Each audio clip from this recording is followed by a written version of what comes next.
I run barefoot, shoes at the door. The air's so sweet, I go up and gasp for more. A night so still, I does, I saw. Oh, this is what I'm living for.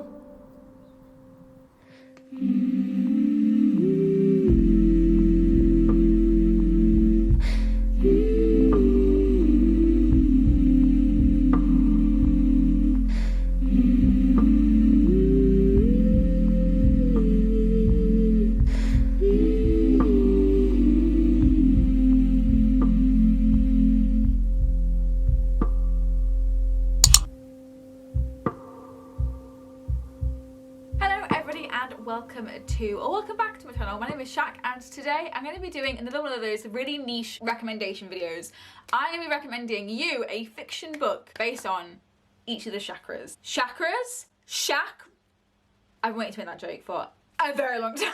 I highly recommend reading up on the art of meditation and the chakras if you haven't already. I am obviously not an expert, so I won't really be recommending any books that I've personally read about meditation that educate anybody. It's just a little bit of fun, but I will leave some in the description box if you want to know a little bit more about that. I'm going to be basing my recommendations on each of the chakras' meanings, and if you are struggling with a certain chakra being blocked, fiction books often replicate real life experiences and can help regulate our own emotions and our own judgment. So here are 7 book recommendations based on the 7 chakras that could help you, or this could just be meaningless, a little fun. So we're going to be starting right at the bottom, and we are going to be going for the root. The root chakra is often represented by the colour red and is located at the base of the spine. A lot of the root chakra can represent career, money, a sense of belonging. Because the root chakra often represents a sense of belonging, a sense of purpose, I have decided to recommend Ink by Alice Broadway. This I actually really enjoyed. I did not expect to. Ink by Alice Broadway basically follows a world in which our stories are painted on our skin, kind of like in tattoos. So imagine when you start life in this world that your skin is just an empty canvas, and as soon as you start experiencing things in life, your body kind of represents your experiences, and I just find that so freaking cool. What a clever concept. When you die, because you have obviously these works of art on your skin that tell your experiences and your stories, your skin gets turned into a book, literally called a skin book. We are following our main character Leora after her father has died. Within her grief, Leora finds solace in the fact that his skin has told most of his life story and his life experiences, and so she really wants to read his skin book, his book of skin. She basks in his wonderful experiences and his wonderful stories until she finds a mysterious mark on his neck, the symbol of the worst crime anybody can commit in Saintstone. Leora thinks it could be a mistake, but this obviously sends her down a spiral of who she is, who her father is, what her place is in society, and if her father was a criminal when he was alive. This book really pulled at my heartstrings. I gave it a 3.75 when I read it, but I still obviously would recommend this. Just because every single aspect of a book isn't for me does not mean that I won't recommend it, and doesn't mean that it is objectively a good book. I found that the story was really well developed. I think it was really well written. I believe there's a series of these. I'm not actually sure. It could just be like a duology, but I'm pretty sure there's more books in this series, and I really would love to read them. But for now, I really would recommend Ink by Alice Broadway, which is the first book in the series, just to kind of get this feeling of what the root chakra is all about. Finding your place in life, your career, your money, your family, your belonging, just as Leora is in Ink. Next, we are going to the Sacral chakra, which is often represented by the colour orange and is located in the groin. So this represents sexuality and pleasure. Oh yeah, boy. I actually recommended this book in a video I did recently, which was recommending books based on my tattoos so far, and I couldn't resist recommending it again. And that is Pan's Labyrinth by Guillermo del Toro and Cornelia Funke. I have a tattoo of this movie slash book slash story slash wonderful piece of art for a fucking reason. I love it. I am obsessed. If you haven't read this yet and you have a blocked sacral chakra and you're struggling with sexuality and pleasure and self-discipline and knowing what's wrong and what's right, read this fucking book. So essentially, Pan's Labyrinth is a magical realism, like historical fiction tale about Ophelia, who has basically moved with her pregnant mother to be with Captain Vidal, her new husband. While she is living with the captain and waiting for her mother to give birth to her baby brother, she is met with a faun, the person that sets Ophelia on her quest. Ophelia's father died when she was really young, and the faun tells her that her father is the rightful king of of the underworld, and she is the heir to his throne. She must prove to the fawn to take her rightful place as the heir to the throne of the underworld by performing 3 tasks to prove that she is not a mundane human being who can fall accustomed to sex and pleasure and all the good stuff. It's so good! I don't understand a word you just said. Freak out over, nerd freak out over, okay? The reason why I identified this particularly with the sacral chakra is because Ophelia, she is a child, she is growing up to be a woman, and that is all this is about. It's about Ophelia noticing how men look at her, noticing how her stepdad treats her, and noticing how he treats other women in his life. It's about the church and fucking religion, and it is so fucking good. It's about corruption, it's about Spain. The film is in Spanish. Just get the subtitles right, you'll be fine, alright? Si senor. There's so much like iconography in this of like the female reproductive system and, you know, just coming of age, and so much to do with the sacral chakra. So if you're feeling like that's a little bit blocked, you're feeling like, where is my self-control gone? How am I feeling with my sexuality? And, you know, expressing that and being a little bit, you know, wanting to do things I'm not supposed to. It literally is all the above and more. Go watch it, go read it, live your life. Next, we're going to be moving on to the solar plexus, which is mostly represented by the colour yellow. It is near the sternum. The solar plexus chakra represents personal power, and so I decided to recommend Legend Born by Tracy Dion. I know what you're thinking, right? I know what you're thinking. I'm literally a wizard. I DNF'd this book, and it wasn't because this book is bad. It's not because this book is awful. I loved the writing. I love the premise. This is basically like a King Arthur retelling about our main character who she's grieving her mum, and she finds herself being 2 different people based on what she's feeling. So the grief makes her become this powerful, angry person who wants to just push everyone away, which is what a lot of experiences and painful and grief do to people. This book is incredible, and the only reason why I DNF'd it is because of the retelling aspect. I don't really like King Arthur. I don't really enjoy retellings, period. So just the fact that it just made me disconnected from a story, but that does not mean that it's bad. It just means that it wasn't for me. And again, I can still recommend books based on the fact that they are good, objective stories. Definitely read this one if you're struggling with your inner power, your inner strength, your inner resilience, because our main character of Legend Born is so resilient, and she kind of like discovers her own power in her grief and becoming a new sort of like person depending on her mum's death and stuff. And it is so fucking good. I am really sad that I didn't like it as much as I hope that I would. No one is more sad than me, okay? Next we have the heart chakra, which is represented by the colour green and is located in the centre of your chest. It represents love, relationships, and self-acceptance. If you're struggling with any of the above, maybe in your relationships or even within yourself, I would highly recommend reading Attached by Dr. Amir Levine and Rachel S.F. Heller. This is a non-fiction book. I know at the beginning of the video I said it was all to be non-fiction, but you know what, I lied. Well, I didn't realise I put this in here until right now. But I'm glad I made the recommendation because it's not something that you really would expect to see going into this video. I did talk about this to great length in a haul video, but essentially this is basically like going into the depth and breadth of the attachment theory, which is essentially you fitting into one of 3 categories. You're either secure, avoidant, or anxious. Your attachment style can fluctuate in any part of your life, so anyone can go from avoidant to secure, or anxious to avoidant, or anxious to secure, and back again. Like, it fluctuates based on your experiences. But it's said that your immediate like attachment style is determined by your childhood and your parental upbringing, but it can manifest in many different ways. It doesn't just have to be your childhood. I am only 30 pages into this, and I can see it changing my outlook on a lot of things in my relationships and my life and my past experiences so fucking much. My therapist actually recommended this to me, and I'm now recommending it to you. If you're somebody who struggles with self-acceptance and wondering why you don't accept yourself, it's probably because your attachment style, and it's really good to read up on this and why you may be chasing after the avoidant people, or why you personally are avoidant and how you can stop that.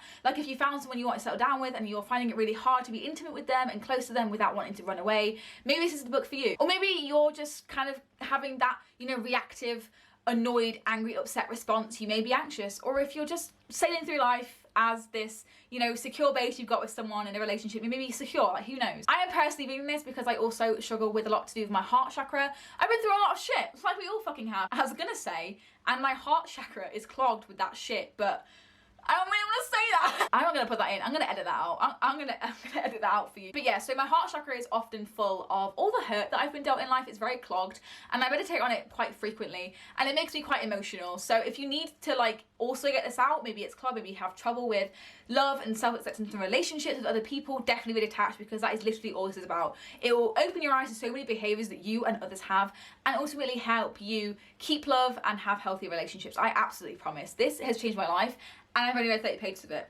Thanks, Manal, my therapist's name, BT Hubs.